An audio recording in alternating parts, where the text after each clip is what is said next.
Previously on Midlifing.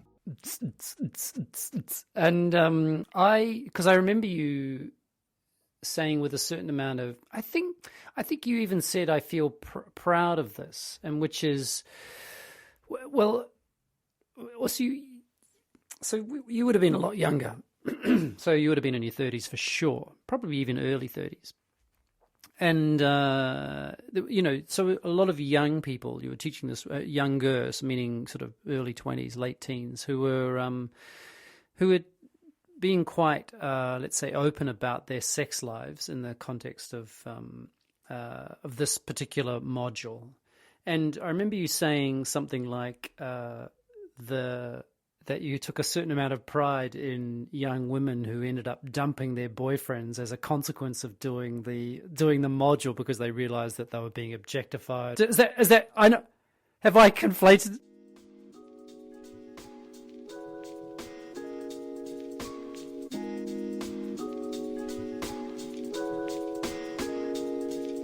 This is a podcast in which two friends talk about the pleasures, absurdities, and imperfections of being human.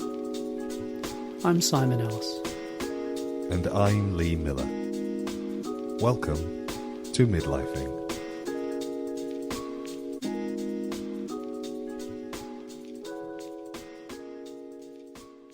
I have taught questions about how human experience is sort of culturally embodied in a range of performance practices, how the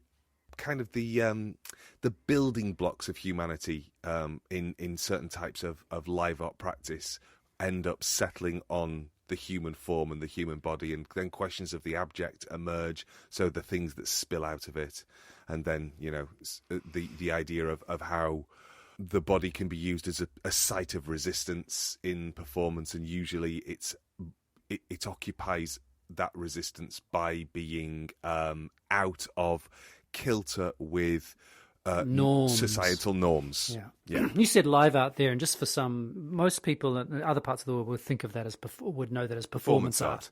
It's really this. It's a very British specific term for performance art. It is. I assume that they're basically the same thing, aren't they?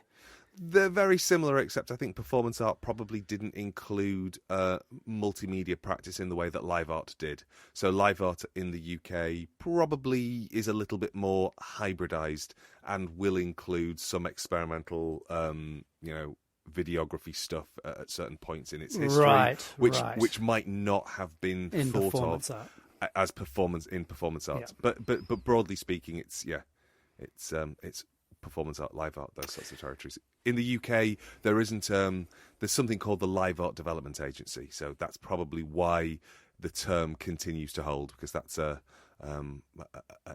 organ that funds and archives and publishes on these kinds of body-based practices, and they're not exclusively body-based, but things that move away from a relationship to textuality, but also move away from what we might understand as choreographies of the body.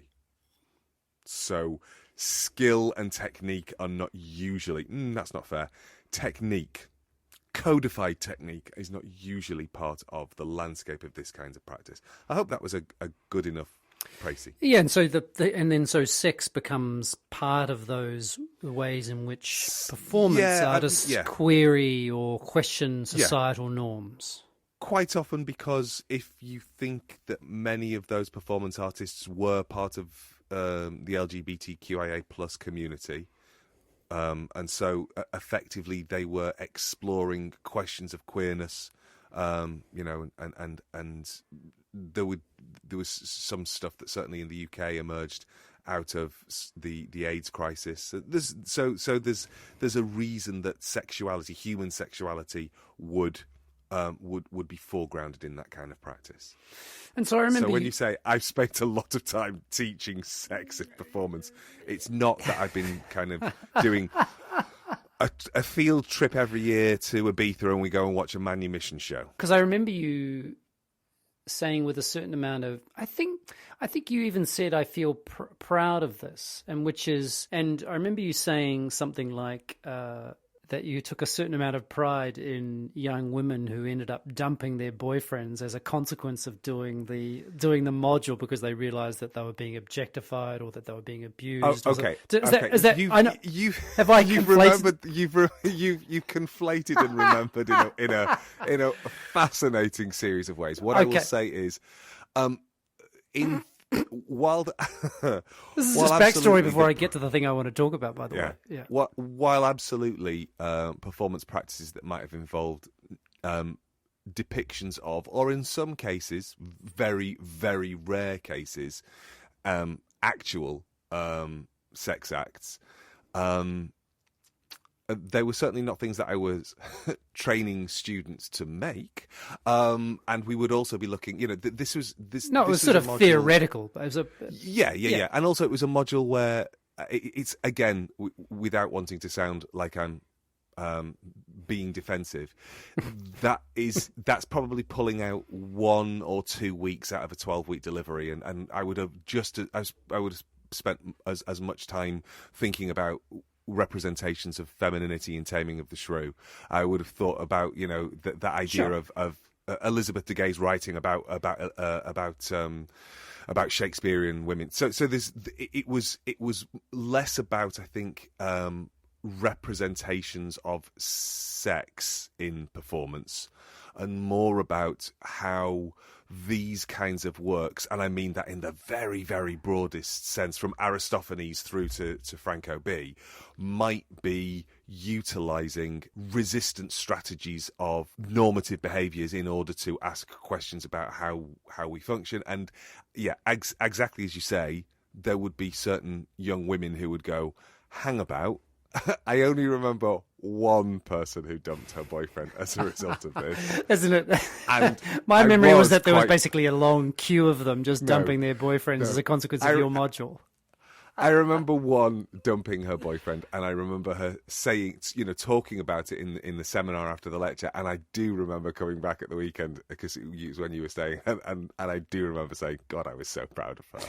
But it was less. I think it was less that she dumped her boyfriend, and it was more about that that sense of agency that came out of engaging with cultural product and performance work, and it's one of those moments where you are reminded of the power of performance practice to make changes in people's lives. That Okay. it does something. So this is all very. I mean, and I'm slightly ashamed of my memory that.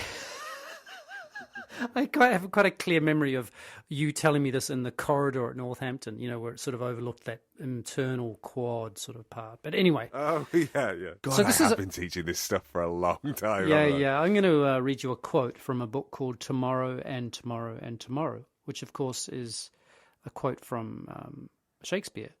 And it's a book by Gabriel Zevin.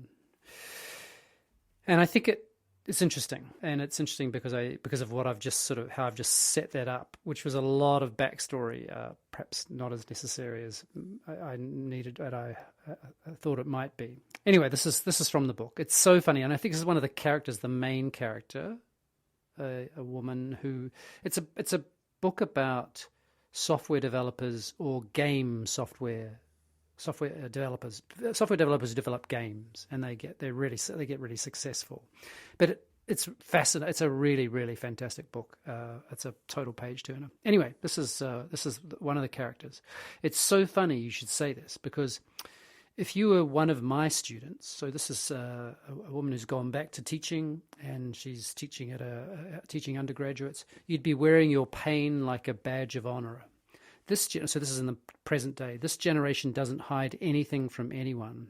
My class talks a lot about their traumas and how their traumas inform their games, meaning their video games. Mm-hmm. They, honest to God, think their trauma is the most interesting thing about them. I sound like I'm making fun, and I am a little, but I don't mean to be. They're so different from us, really. Their standards are higher. They call bullshit on so much of the sexism and racism that I, at least, just lived with. But that's also made them kind of, humourless. I hate people who talk about generational differences like it's an actual thing, and here I am doing it. It doesn't make sense. How alike were you to anyone we grew up with, And I wondered, those two things, that reading that and that funny memory of you, which I got wrong, or close enough, you might say. And I wonder what that triggers in the not in the modern sense of the word. What does that provoke in you? That little bit of writing. Reflecting upon tomorrow and tomorrow and tomorrow, because I bump into there because the rest of the it's from Macbeth. Thank you. Yeah, it's okay, and it's also I can't do Shakespeare. I can't do Macbeth as well as I can do Hamlet, but it gets on in the rest of that soliloquy towards the idea of sound and fury signifying nothing. So there's that sense of that's the other end of the tomorrow and tomorrow and tomorrow. So I kind of it's interesting that your question is informed by my knowledge of how the soliloquy goes on. Yeah, how the originary text also ends. It's like, so the idea of sound and fury signifying nothing, and I wonder if, because I'm not reading the book, I'm sort of basing this on, a title and a couple of sentences. Small bit of text, yeah. But that's the first thing that emerges in my head. I go, so what's that saying about the noise that doesn't mean anything?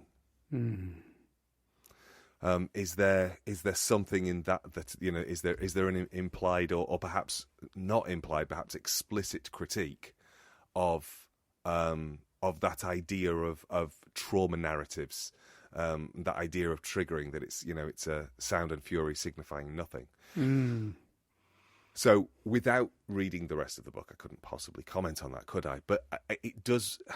I do find myself going, I like the idea that they call bullshit on stuff that other generations have just accepted, because that certainly feels like a version of truth.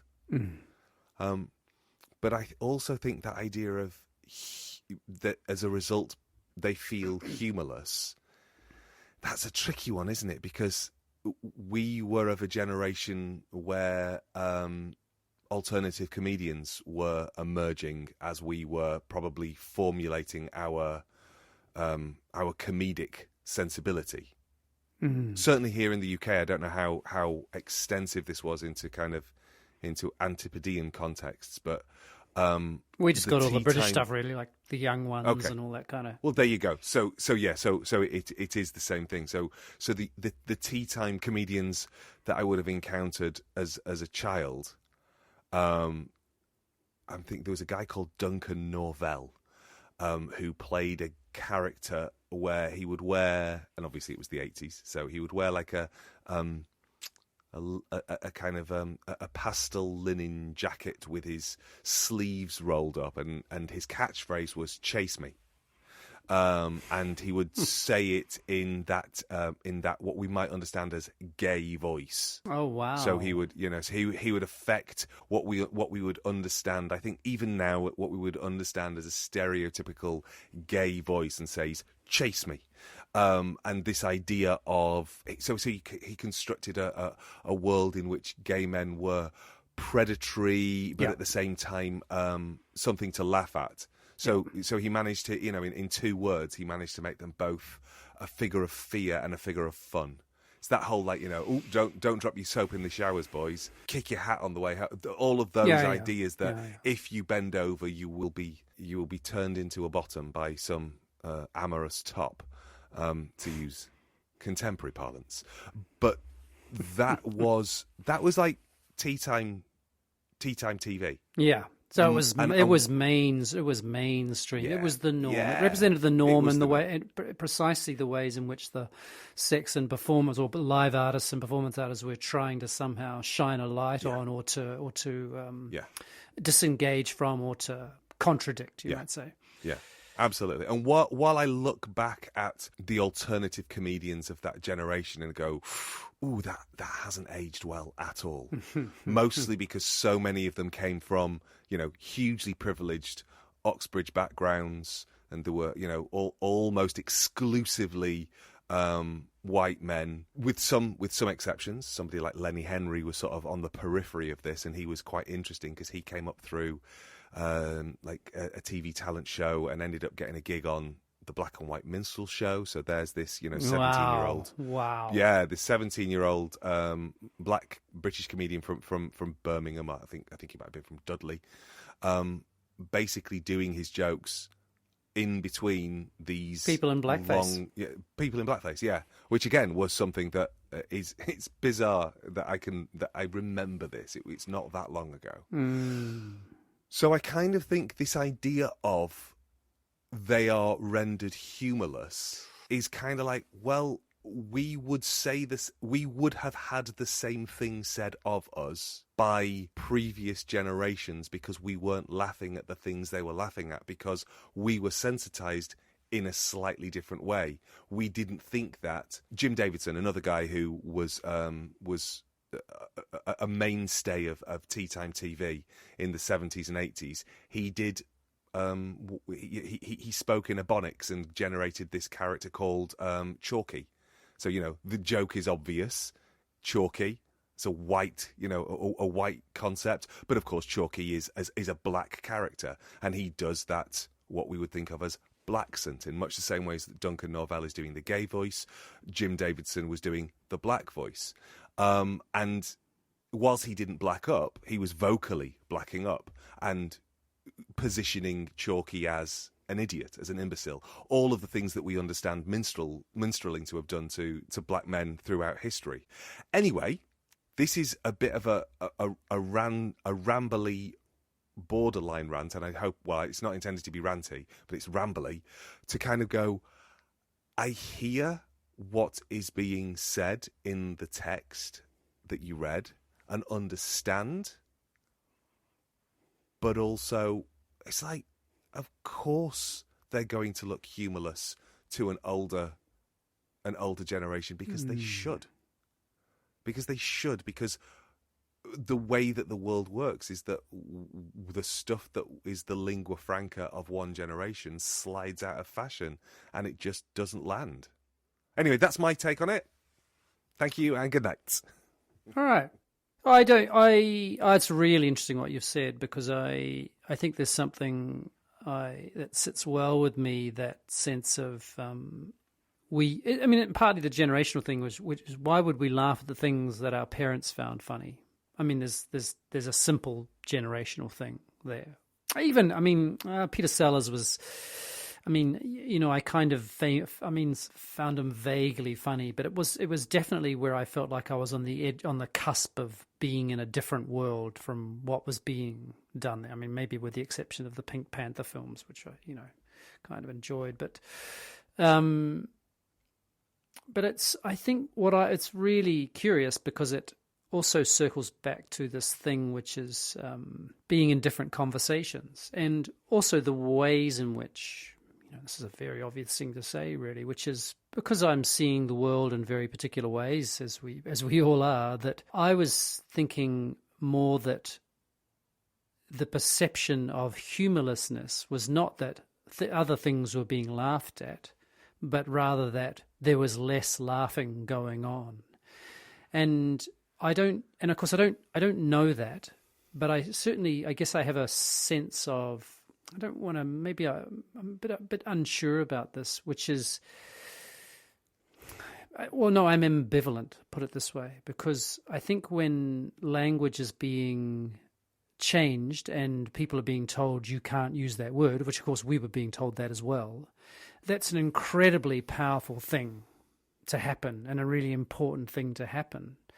But of course, if that's going on all the time, I don't know where I'm going with this, but there's a sort of maybe there's a point at which there's the feeling like I can't say anything out of fear that I'll be judged or I'll say the wrong thing at the wrong time, in a way that we certainly didn't have. And I guess I'm trying to ride a line here between going, it's really great what's going on, but also there are aspects to it which must be very difficult for young people to navigate, not least of all because if they get it wrong, it's more than likely to happen publicly and then to be recycled online. No, I think I understand the line that you're following, but I'm not sure that this idea of being careful about the words that are chosen is as endemic as and I'm just going to say the right-wing press now. I'm just being lazy. It's a shorthand, okay? So I know that it's more complex than that. I don't think that notion of that wokeness that the right-wing press are so angry about is as endemic, because if it was, then Andrew Tate wouldn't be a thing that teenage boys were latching onto. Yes, although that goes both ways, doesn't it? Anyway, sorry, go on. In what sense it goes both ways? What do you mean? Well, you might say part of the reason that young teenage boys are latching on to Andrew Tate is because Andrew Tate is saying the things that they would that in other circumstances they don't feel like they're comfortable hearing or saying. I don't know. I hardly know anything about Andrew Tate. I'm not. I think he's positioning it, and again, I am not the expert at all. And there'll be, if there are younger listeners, like in their teens, there will be listening to a podcast called Midlifing. Hey, we know there are strange folk in the world who do all sorts of things, but my understanding of Tate's rhetoric is aspirational rather than reclamation. It's much more about let's just take what's ours. So it seems to be standing on firmer ground than somebody like Jordan Peterson, who seems to be speaking from a place of a friable landscape under his feet that he's terrified of losing. Rather than just the entitlement of, well, this is mine and I'm going to grab them by the pussy. Yeah. To paraphrase Donald, a great leader of the world, who, just to be clear, when I say a great leader of the world, that's ironic, just in case anybody mishears that and thinks I genuinely thought he was good at what he did. Are you shaming the person that wrote and misinterpreted, or you think misinterpreted what you said? I think I probably was doing something jocular, which may have been read as shaming, which wasn't my intention. We're a couple of humorless pricks, aren't we? I was thinking about the idea of there not being much laughter going on, and which was one of your concerns that you mentioned, and I kind of go, well, is it that there's not much laughter, or is it just that I don't know. I was going to say, is it that the comedians, not the comedians, the comedy is drawn less from linguistics, and maybe it's from funny dances on TikTok, or it's from pratfalls. Yeah, interesting. Yeah. Have we gone back to a much more visual culture of comedy? I mean, I don't. That would certainly make sense to me, but I don't know. I mean, I don't know any of these things in the sense that I really don't. And I think it's really well written, that in the sense it's saying I don't like saying this of younger generations. I've become one of those people, and that they're also expressing doubt about the idea of humorless, being humorless, and so I don't. It was just something that resonated with me, and I think actually the part that resonated more with me was the presence of the word trauma in the world more than the humorless part, which is curious that that's the part that you seem to be. That's the part that you hooked onto. I think I hooked onto it again. I hooked onto it because of the idea of sound and fury signifying nothing. That the tail end of that thing. It's like, so what is being signified, or rather, what isn't being signified, and what's the thing there? Because, also, I am ambivalent about the idea of trauma and triggers. I am ambivalent about it in my body. Right. Because the stuff that I find upsetting, I wouldn't lay claim to being triggered by in a kind of truly psychological way. Because, I would think that triggering for me in the way I understand the language is the idea that it evokes something that might be like a complex post-traumatic stress disorder response. So I think there are things that upset me, and there are, you said the friends that were around this weekend, do they have kids? And I went, God, no. And we've talked at length on the podcast about me and Bob not being able to have kids, and there is still, many years after having reconciled that absence in our life, there is still a sense that I find babies really, really hard to be around. But I wouldn't say that I'm being triggered by it. Yeah. Is that just because it's not in your language? Yeah. That extraordinary, it's a tiny bit of text from a much longer novel, which is far more complex in how it deals with, let's say, fame and fate and all sorts of things which are it's sort of full of moral ambivalence, really, the book. It's really is quite... I really just had a blast with it. But in one little text from it that it can provoke such quite a diverse conversation, and with lots of different things, that ends in this way, which ends in you kind of reflecting on the difference between where the line is between, or why you wouldn't use the word trigger, I should say, in this particular. And, I just, that to me is fascinating, and it's also what conversations are. That's what we do when we have conversations, and if nothing else, that's what we do when we have these conversations on this podcast.